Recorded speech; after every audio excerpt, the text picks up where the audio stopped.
GF7 here, and welcome to another video on this channel. You loved the 100 custom stats, everyone up to 100, so now today I'm bringing you every single stat down to 1. Again, we're gone with cover, which is going to be a bit of a bonus again because, well, they're going to be even defensive.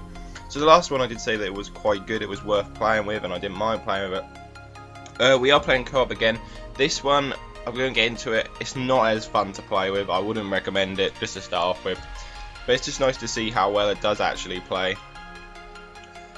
We did come up against a decent team, a decent all-rounded team.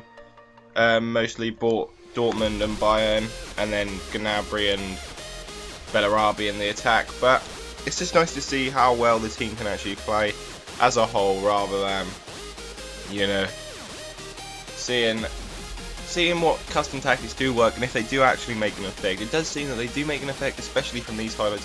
As you can see straight from the off, everyone is very, very far back. It was difficult to play, especially on co-op, because if everyone's far back on co-op, it's hard to actually get anywhere. And so as you can see, that we're deep inside. There's only about 5 of our players in their half, not even the whole of the midfielders in their half by the time we were just outside their box. It was a deep play. And you see, we did get some chances. I mean, it's probably because we're better than the other guy, and so that is why we did get these chances. But overall, it was very challenging. Look, there's only 5 players now inside the box when we've got a corner. None of the defenders come up. It's difficult to play with. And for some reason, there seem to be more gaps opening up than last game. And still, Marcelo makes a good challenge there. But the gaps seem to be opening up more, even though players should have been back. I don't think the midfielders came back as much as they did when we were on all 100s. So obviously the pressure's going to be higher, there's going to be a different balance. But when you're all on ones, you'd expect everyone to be so deep, you would expect it to be so closed in, because your width will also be so close. But we didn't really see that as much, and there did seem to be a few chances when they did attack against us. But just pointing out, Marcelo's a very good card. It's the first time I used him in a team, and he is a very fun card to play with, because he just get a chance there. Because Marcelo's a very attacking player, he'll run up to you whatever team you're using. So Marcelo is just that sort of player that you can use. So here, again, you can see there that was a bit forward than us, but the midfielders are just wiggling around the box and moving around. Nothing really special is going on with the midfielders, which is quite disappointing, like you'd expect.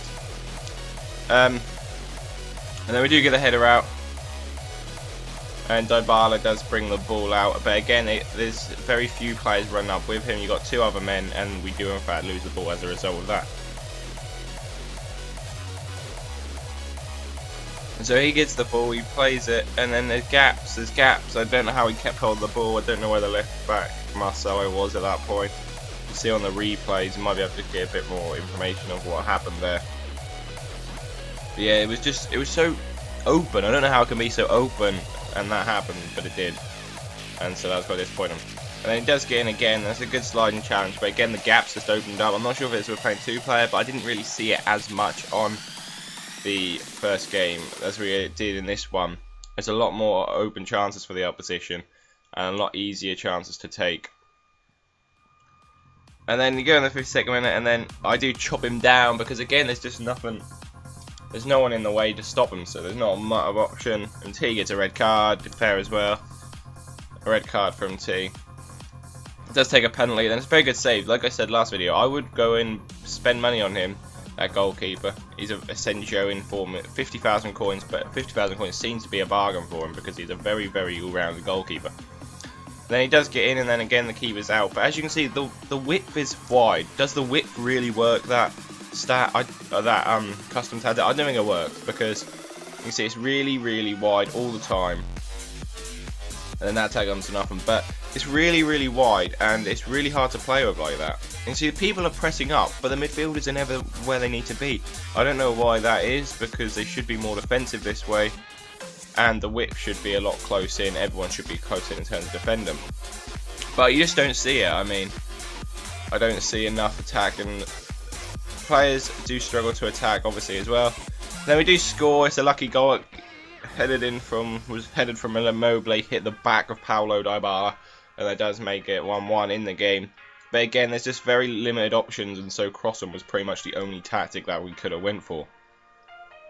And then unfortunately, as you can see the gaps, there was only Pepe and Marcelo, poor defending from us probably, but Pepe and Marcelo do get outdone by Costa, and Costa finishes it off. Well, and then that was obviously the end of the game where we lost. So yeah, last game we kept a clean sheet, this game we lost 2-1.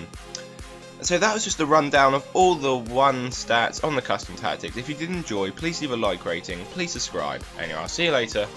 Goodbye.